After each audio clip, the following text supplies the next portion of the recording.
Welcome to the InfoWars Nightly News. I'm David Knight. It's Monday, October the 14th, 2013, and here are our top stories. Tonight, domestic opposition continues to gate veteran memorials. Then, Michael Savage joins the hunt for missing nukes.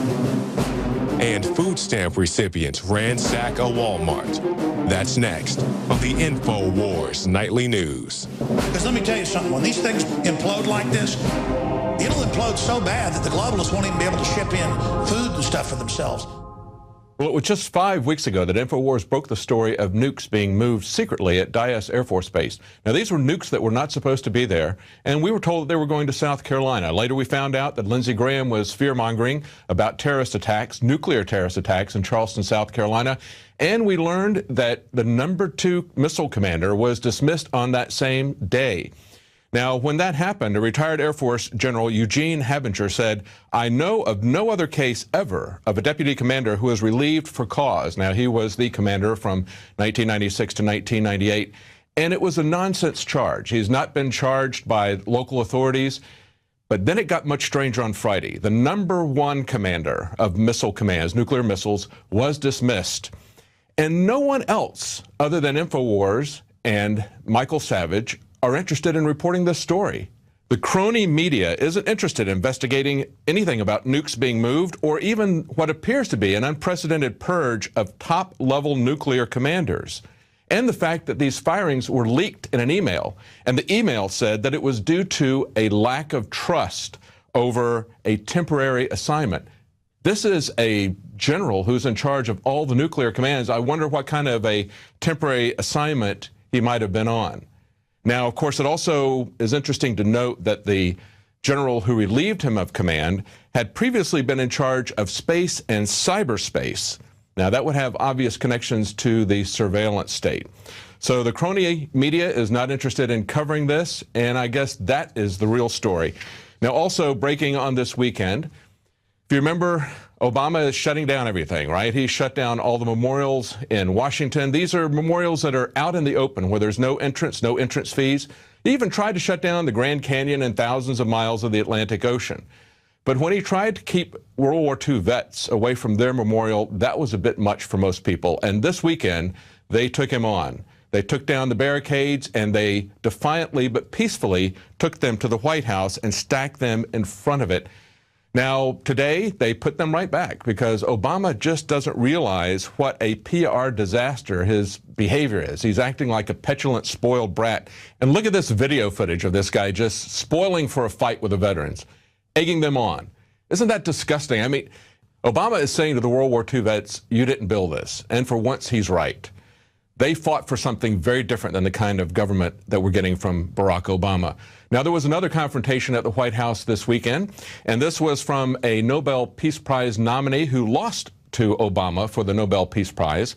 Malala is from Pakistan, and she confronted him about drone strikes, and she pointed out, she expressed her concerns that drone attacks are fueling terrorism. Innocent victims are killed in these acts, and they lead to resentment among the Pakistani people. That's right, they actually create more terrorists than they kill. Now, we're being warned all the time by the mainstream media that irreversible damage is going to be done to the economy if we don't take care of this next crisis coming up on Thursday, the debt ceiling. This is what they're typically saying. The deadline for Congress to raise the government's limit is 3 days away. Treasury Department officials are warning that if lawmakers do not reach an agreement by Thursday, the government will default on its debt for what is the first time ever with an asterisk. And I say with an asterisk because after the War of 1812, it happened for a brief time. And then back in 1979, because of a sort of technical glitch, it happened again very briefly because Congress delayed raising the debt ceiling. Anyway, this would potentially cause irreversible damage to our economy. An InfoWars article points out it's a much bigger asterisk than Shepard Smith said. The U.S. has repeatedly defaulted on debts. It's not just at the War of 1812. It was the Revolutionary War. It was also around the Civil War on greenbacks, Liberty bonds in 1934. And China is alleging that the U.S. has already defaulted by weakening the dollar. When they print massive amounts of money, if you've got a debt with someone and you decide you're going to pay them back with monopoly money that you've just printed with a fiat currency, that's a way of defaulting. Are we going to allow the government to grow the debt by another 5 or 6%? That's what they're looking for with the ceiling. They're going to use that ceiling. They wouldn't call for it and demand it if they didn't need it. We've got to stop the spending. And the irreversible damage that's being done to this country is not by refusing to go into greater debt. It's by shipping our jobs overseas, taking away labor, taking away our income-producing ability, and now we're going to be transferring away small businesses, local businesses, as well as our wealth with things like the Trans-Pacific Partnership. On Friday, Mike Adams was on the Alex Jones radio show, and he was talking about the unfinished and unusable Obamacare website, and he pointed out that there would be major catastrophic issues if the EBT site were to go down, and the very next day, that's exactly what happened. So what does it tell us about society when we see this happening? How did people react? We saw the EBT card food stamp recipients ransacked Walmart stores. Walmart tried to work with them and tried to give them some leniency to let them purchase things, even though they couldn't verify if they had any money on their EBT account. And the story goes on to report that one woman who racked up $700 worth of groceries had only 49 cents on her card. And when the database came back online and card purchase limits were suddenly restored, the card holders abandoned their full carts and just walked away. That's why you should be concerned about the kind of fragile infrastructure we have and the kind of moral conditions that we have here in America. Now you can watch the InfoWars Nightly News streaming live as it happens for free. Check it out at Infowars.com/show.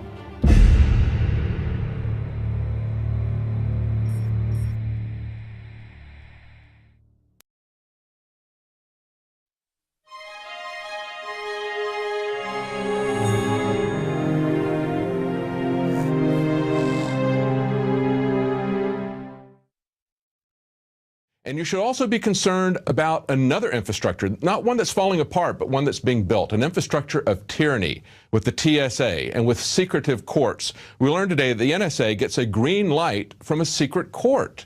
This is their own court.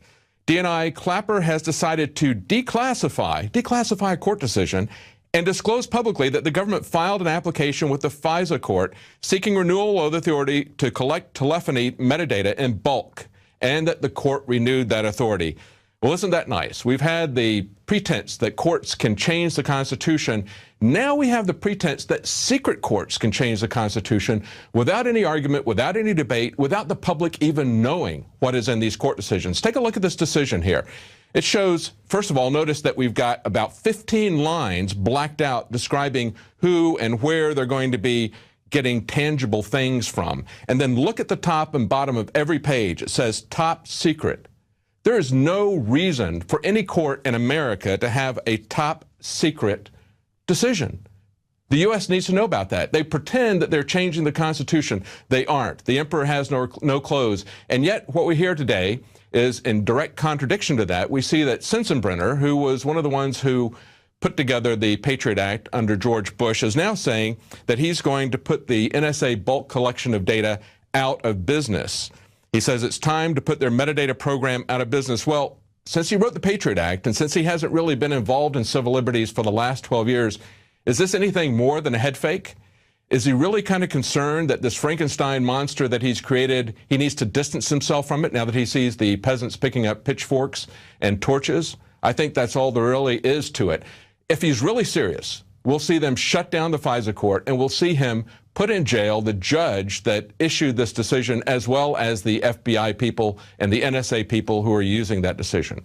Well, it's not just the feds who are getting into the Tyranny Act. It's also at local state government. And we got a special report right after the break with Alex Jones showing you what happened in Austin this weekend.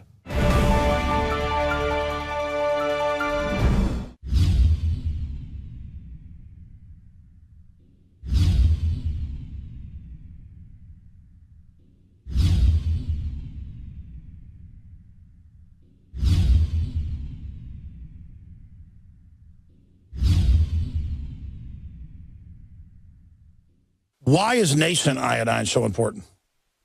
Nascent iodine is so important because it goes directly to the thyroid. It's not bonded to a salt, which means it doesn't have to be broken down, and it's the most usable form. It's what the body uses. It's what the body is designed to use. If you have low energy levels, if you have pains, if you have thyroid problems, if you don't feel up to par, Well, they've proven now that the fluoride and a lack of iodine causes a decreased IQ, because you have all this stuff that builds up inside your system and builds up and builds up.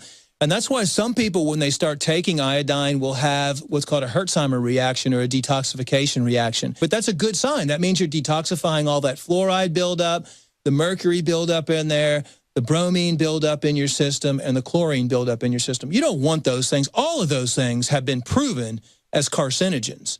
That's one of the reasons prostate cancer is on the rise too, is because prostate takes up iodine, and the men that are lacking iodine causes the prostate to become cystic and causes the prostate to swell and eventually leads to prostate cancer. There's been an extreme rise in polycystic ovarian disease, PCOS, with women, fibrocystic breast disease, because iodine is stored in the breast tissue, the ovaries, the prostate glands in men. It's utilized by every single cell in the body. Why does this almost taste good compared to other iodine that tastes horrible? That's because it's real iodine, atomic form. We wanted something that's going to go straight into the bloodstream and straight into the thyroid gland. We wanted to put it in a vegetable glycerin base. That's a USP kosher certified vegetable glycerin base. And that product is not tested on animals.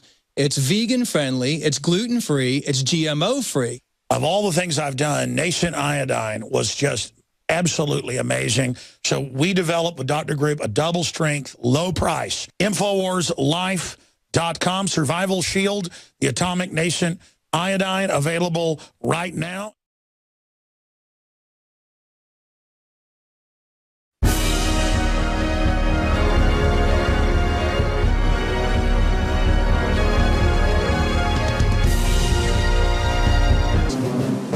And food stamp recipients ransack a Walmart. That's next on the InfoWars Nightly News. Because let me tell you something, when these things implode like this, it'll implode so bad that the globalists won't even be able to ship in food and stuff for themselves. Well, it was just 5 weeks ago that InfoWars broke the story of nukes being moved secretly at Dyess Air Force Base. Now, these were nukes that were not supposed to be there, and we were told that they were going to South Carolina. Later, we found out that in 2013, and here are our top stories. Tonight, domestic opposition continues to gate veteran memorials. Then, Michael Savage joins the hunt for missing nukes.